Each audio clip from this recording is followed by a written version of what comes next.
Au pré avec sa mère, le poulain de 3 jours tangue sur ses pattes. La seringue pénètre sous la peau du cou. Injection rapide et indolore. Le vétérinaire vérifie son lecteur portable. Le numéro d'identification s'inscrit à l'écran. La puce est opérationnelle. Le lecteur transmet directement les données à l'ordinateur. Date de naissance, sexe, numéro des géniteurs, vaccination, allaitement, etc. Il sera désormais simple, en consultant les bases de données, d'assurer un suivi sanitaire rigoureux, de vérifier qui est le propriétaire du poulain et, en le scannant avec un lecteur portable, de l'identifier à tout moment. L'animal est entré dans le système. Il a le droit d'exister.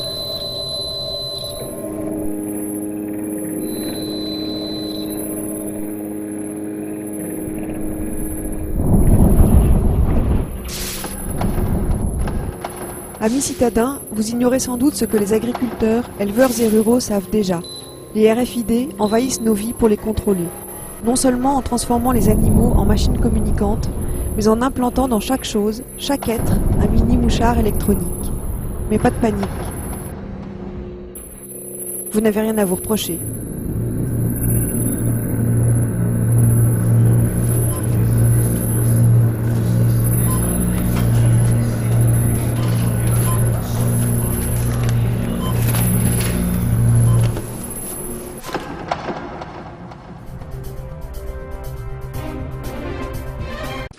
Elles facilitent les trajets en transport en commun, permettent d'éviter les attentes au péage.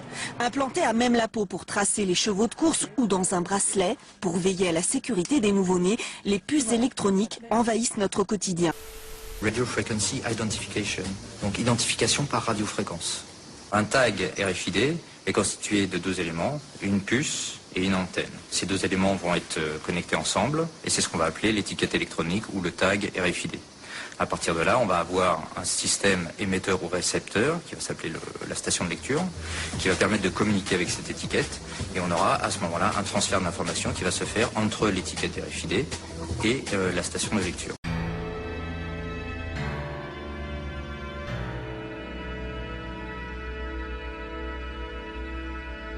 Les progrès techniques sont des choses qui apparaissent lentement. En général, il faut 40 ou 50 ans depuis la première idée jusqu'à la généralisation. Et en général, il faut trouver un cas particulier de départ qui est presque toujours une opération militaire.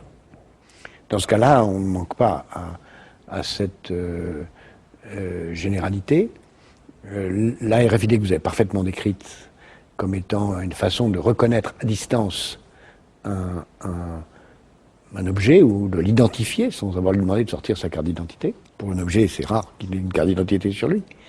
Ça a commencé, en effet, pendant la guerre de 40, aux États-Unis, pour les combats aériens au-dessus du Pacifique, où il y a eu beaucoup d'accidents où les avions américains se sont entre-détruits, et où on a mis dans tous les avions de la flotte américaine des mécanismes qui permettaient de reconnaître les avions amis. Amis-ennemis. Et donc ça permettait au radar d'un avion de chasse de ne pas tirer sur un avion ami.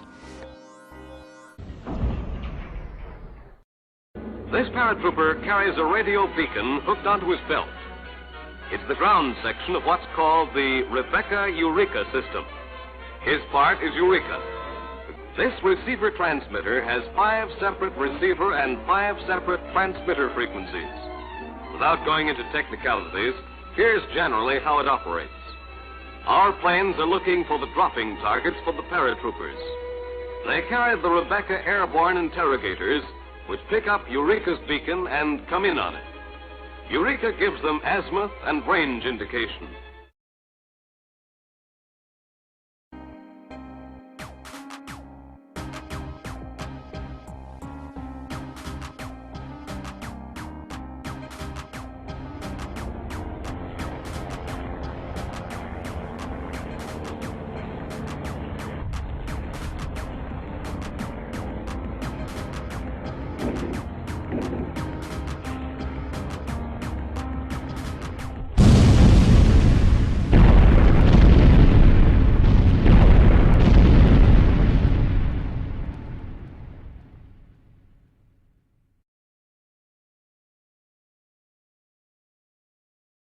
Principe de base. Alors, À quoi c'est utile? En logistique.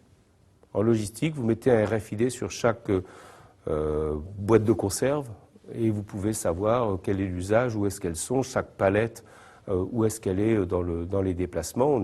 Vous mettez sur les animaux des puces RFID qui permettent de savoir, d'avoir une traçabilité en fait à la fois dans le prêt, à l'étable et même après jusqu'au niveau du découpage de l'animal. Vous pouvez avoir une traçabilité. Vous avez à juste titre employé le mot traçabilité. C'est évident que l'essentiel des utilisations de cette technologie, au départ, porte sur la traçabilité. Tout ce que vous avez décrit, c'est la traçabilité, soit des objets, soit des personnes. Donc, tout ce qui va être de plus en plus nécessaire à suivre à distance, savoir ce qu'il devient, permettre de connaître l'évolution des produits, les localiser. Et c'était très intéressant. Mais ce que j'ai beaucoup apprécié aussi, c'est l'intervention de M. Moreau, de la DGE, parce que il a bien fait comprendre combien était reconnu le pôle traçabilité de la Drôme, Valence Drôme, et il nous a bien laissé entendre que quand même, puisqu'il y a une candidature donc pour être pôle traçabilité nationale et que finalement nous avions beaucoup d'atouts pour oser prétendre être lauréat de ce pôle et être dans quelques temps reconnu comme pôle national au niveau de la traçabilité, ce qui donne encore plus d'envergure à notre pôle et surtout ce qui justifie les engagements qu'ont eu dès le début, que ce soit la région, que ce soit le département de la Drôme et l'agglomération valentinoise, pour d'abord soutenir le pôle traçabilité. Ensuite. Un bon exemple, c'est les tags dans les pneus, qui vont permettre d'assurer la traçabilité des pneus au niveau de l'utilisation par le client. Vous pouvez nous présenter des choses concrètes? Oui, alors en fait, en mettant des petites bornes de ce type-là, Oui. Par exemple dans un service d'urgence, donc on dispose quelques bornes comme ça peut aller jusqu'à une par pièce. Et puis en équipant les patients de quelque chose comme ça, un bracelet, en fait sur le bracelet hôpital, nous ajoutons cette petite montre dans laquelle est embarqué le RFID actif. D'accord. Et sur cette base-là, le bracelet est détecté par la borne dans un rayon d'environ 30 mètres. Bonsoir, aujourd'hui on est au Crystal Lounge pour vous parler d'une nouvelle technique, celle du RFID qui se vend comme les techniques de la soirée de demain. On parle de one-to-one en bas, alors on va aller voir tout de suite de quoi il en retourne. Bienvenue, parce qu'aujourd'hui c'est une soirée sur l'innovation, c'est une soirée sur l'innovation live à 361 degrés. Donc aujourd'hui pour nous c'est l'occasion de présenter à la fois le panel de l'offre Skyboard, sa richesse de contenu, sa richesse de brand content. C'est aussi un moyen de prouver ce que c'est que ce marketing personnalisé, ce vrai one-to-one. Nos invités se sont inscrits sur les sites Skyboard. Ils ont tous reçu un badge RFID, une technologie qui est nouvelle et qui permet de vraiment faire du one-to-one dès le début de la soirée. Et normalement, bonsoir François Gomez. Je suis reconnu immédiatement grâce à ce badge. On est vraiment dans l'expérience one-to-one.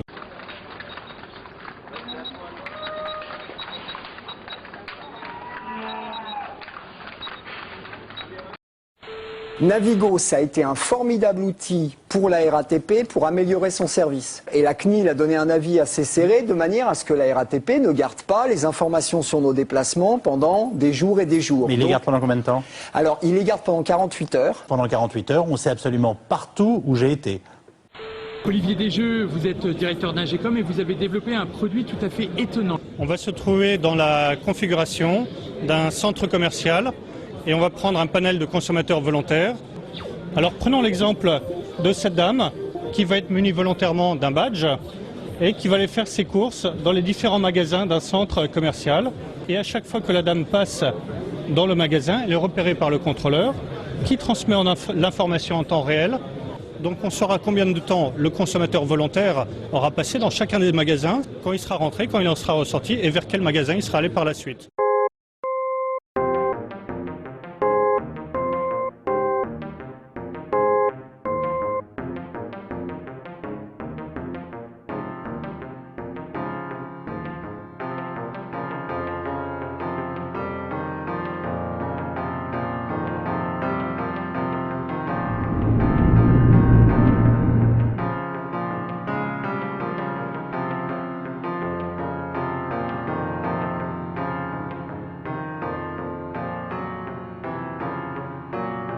Les salons le montrent bien, les technologies RFID sont OK, les systèmes informatiques sont prêts. Reste à savoir quelle sera la réaction des consommateurs face à ces puces RFID. Et là, il faudra une bonne dose de persuasion de la part des distributeurs et de leurs fournisseurs.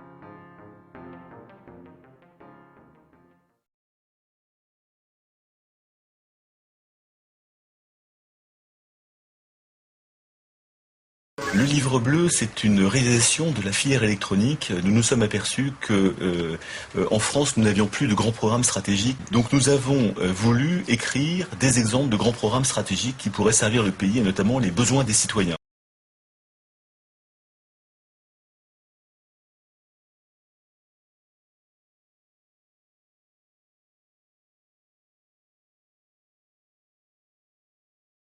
On préconisait l'utilisation de ces techniques modernes de carte à puce, d'identification et donc de biométrie dès le plus jeune âge, donc dès l'école maternelle. Alors ça a fait hurler, je dirais, quelques personnes en disant mais c'est scandaleux, mais pourquoi vous mettez ça dès l'école maternelle, c'est de l'embrigadement, etc. Une puce électronique et un scanner, c'est la nouvelle version du registre de présence de la responsable de cette garderie. Le matin, avec l'appareil, je scanne les enfants. L'heure d'entrée s'inscrit et le soir, l'heure de sortie s'inscrit aussi. Donc ça évite de devoir faire des papiers.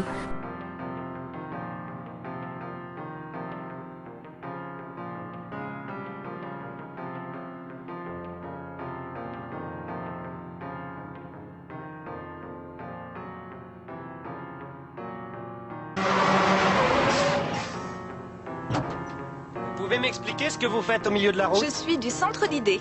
Vous êtes perdu. Vous allez à Fresno. Fresno, exact. C'est la route d'Albuquerque. Comment savez-vous qu'on est perdu? Les colis nous le disent. Les colis? RFID, il y a des puces sur les colis. Pour suivre la cargaison. Les colis savaient qu'on était perdu. Peut-être que les colis devraient conduire. Très drôle.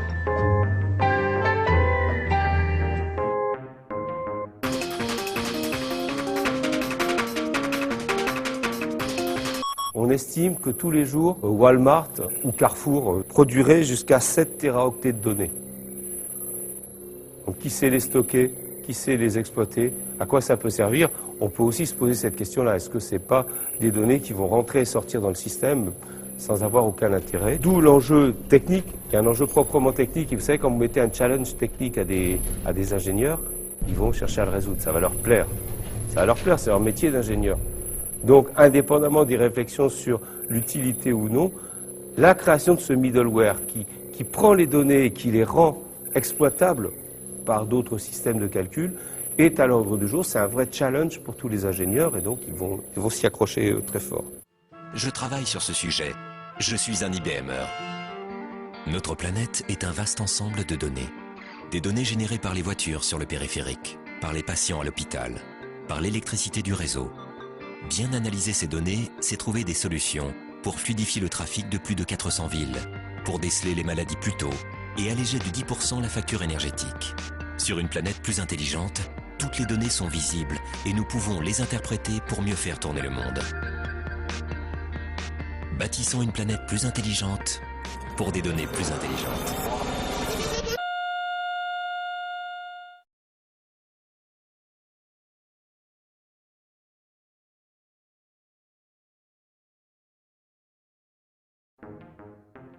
In 1933, there was no computer. What there was the IBM punch card system, which controlled and stored information based upon the holes that were punched in various rows and columns. Naturally, there was no off-the-shelf software as there is today. Each application was custom designed, and an engineer had to personally configure it. Millions of people of all religions and nationalities and characteristics went through the concentration camp system. That's an extraordinary traffic management program that required an IBM system in every railroad direction and an IBM system in every concentration camp.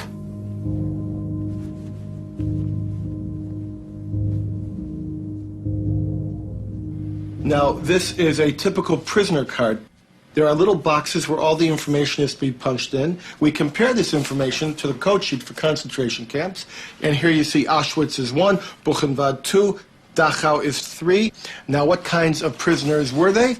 They could be a Jehovah's Witness for 2, a homosexual for 3, communist for 6, or a Jew would be 8. Faut-il créer le fichier Edwige, un fichier qui peut mentionner les activités, mais aussi les préférences religieuses ou sexuelles? Now, what was their status? 1 was released, 2 was transferred, 4 was executed, 5 was suicide, and 6. Code 6. Sonderbehandlung, special treatment, meant the gas chamber or sometimes a bullet. They would punch that number in, the material was tabulated, the machines were set, and of course, the punch cards, by the millions, had to be printed, and they were printed exclusively by IBM, and the profits were recovered just after the war. Bâtissons une planète plus intelligente. On est parti pour augmenter ce genre de contrôle. On le voit bien avec les passeports numériques, on le voit bien avec les cartes d'identité, on le voit bien avec les cartes santé, où il y a toujours des cartes à puce avec des informations, je dirais, biométriques. Nous ne sommes pas là pour savoir si c'est trop ou pas assez. Nous sommes avant tout des industriels et nous mettons en place les systèmes, les équipements pour servir la police, la justice et l'armée.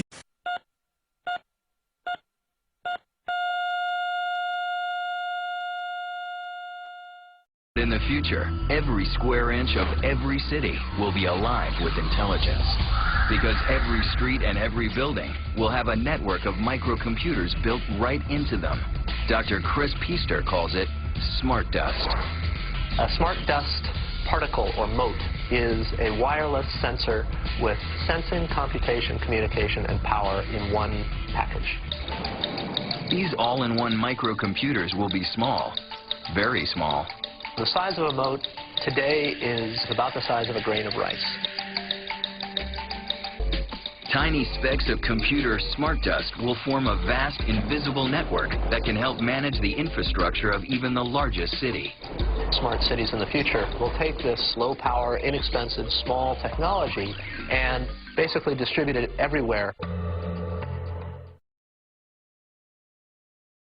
Mais maintenant, on va parler presque directement des producteurs de données, c'est-à-dire des capteurs, de tous les objets qui sont capables de plus en plus de se connecter directement à l'Internet. Alors tout le monde rigole sur le frigidaire qui fait les commandes directes à Carrefour, en fonction des usages. Bon, c'est une caricature, mais on s'aperçoit qu'en fait, on a de plus en plus autour de nous, et on aura de plus en plus, des outils communicants, des objets communicants, capables de se brancher sur l'Internet et d'y récupérer ou d'y donner des informations. Ça se fait principalement par les réseaux hertziens, hein, soit en mode Wi-Fi, soit avec des systèmes, des mesh networks, c'est un système qui s'auto-reconfigure. On peut imaginer des systèmes capables d'émettre à une distance d'1 mètre ou 2 mètres et qui vont être capables de repérer le nœud le plus proche dans cette distance-là et de reconstruire comme ça un réseau qui, à un bout de la piste, va être connecté à l'Internet. Et donc, imaginez des capteurs comme ça, par exemple des capteurs environnementaux, des capteurs qui calculent le taux de dioxine, des capteurs pour le taux de CO2, la température, enfin. Accessoirement, c'est utilisé par les militaires, cette idée-là, pour avoir une vision du champ de bataille. Donc, derrière l'Internet des objets aussi, donc il y a des nouvelles reconfigurations de réseau, et puis il y a l'idée que chaque objet va avoir un identifiant. D'où le passage à ce qu'on appelle IPv6, donc qui va avoir des adresses Internet, des adresses IP, sur 32 bits, donc la possibilité de nommer des millions et des millions d'éléments. Donc on pourra penser que chaque objet sur la planète finira par avoir son identifiant Internet unique. Au cœur de l'Internet des objets, il y a ce qu'on appelle les RFID, Radio Frequency Identification. C'est l'idée d'une petite puce qui contient une information qui est lisible à distance, sans contact. Alors le problème, c'est que à partir du moment où ça peut être lu à distance et sans contact, celui qui a un RFID n'est pas forcément au courant que celui-ci est lu par un appareil.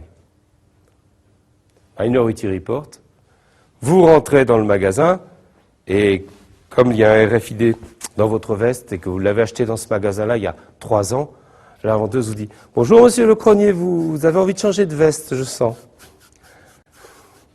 Bon.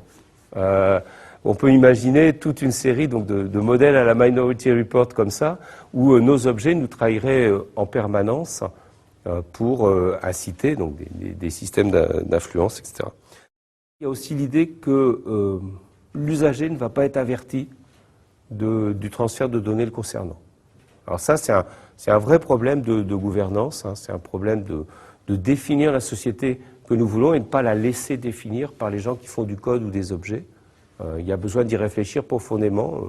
Je garderais bien d'avoir des solutions au jour d'aujourd'hui, mais je sais que si on n'y réfléchit pas, ça peut se retourner contre les individus.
Au sens premier, depuis le XIIIe siècle, la police est le gouvernement de la cité.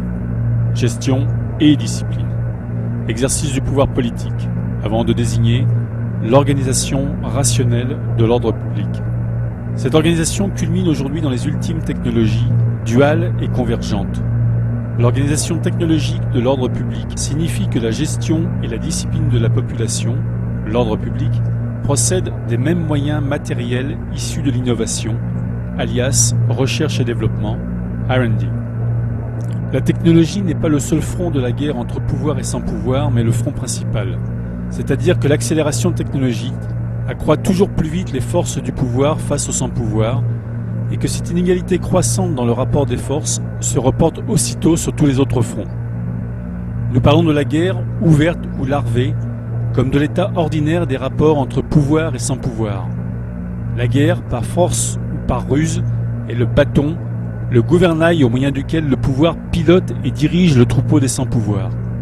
La guerre, dit l'un des plus fameux stratèges, est donc un acte de violence destiné à contraindre l'adversaire à exécuter notre volonté. Ceux-là même qui n'ont pas lu Clausewitz savent aujourd'hui que la technologie est la continuation de la guerre par d'autres moyens. Tout ce qui est imaginable sera réalisé. Nous vous parlons du pancraticon, du techno-totalitarisme, de l'incarcération de l'homme-machine dans le monde-machine. Nous vous parlons de la société de contrainte par possession technologique. Par possession, on entend l'état de ceux que gouverne une puissance technologique, neuroélectronique par exemple, qui les prive de la libre disposition de leurs pensées et de leurs actes, et en fait l'instrument de sa volonté. En termes de gouvernance pour le pouvoir, une population de cyborgs, d'organismes pilotés, d'hommes bioniques, bioélectroniques, d'hommes machines enfin, est insurpassable. C'est à cela que servent les RFID, quel que soit le nom qu'on leur donne. Smart tag, étiquette intelligente, puce sans contact, transpondeur, traceur, mouchard, capteur électronique, et on en trouvera bien d'autres encore pour dissimuler la même chose sous des noms nouveaux. Nous vous parlons de la cyberpolice, de la neuropolice, de la police totale, d'un dispositif permettant au pouvoir de contraindre les sans-pouvoir à exécuter ses volontés, tels des marionnettes, un robot, un individu sous hypnose. On voit que la technologie est la continuation de la police, du pouvoir politique par d'autres moyens, et que cybernétique et neurotechnologie couronnent ce rationalisme policier qui prétend faire de nous des insectes sociaux et de l'humanité une fourmilière machine. Au niveau général, surplombant, les RFID rendent possible le projet de pilotage planétaire du monde-machine vendu par IBM au pouvoir. Pas un être, pas un homme, un objet, un arbre, Pas un animal sans son matricule et sa puce incorporée.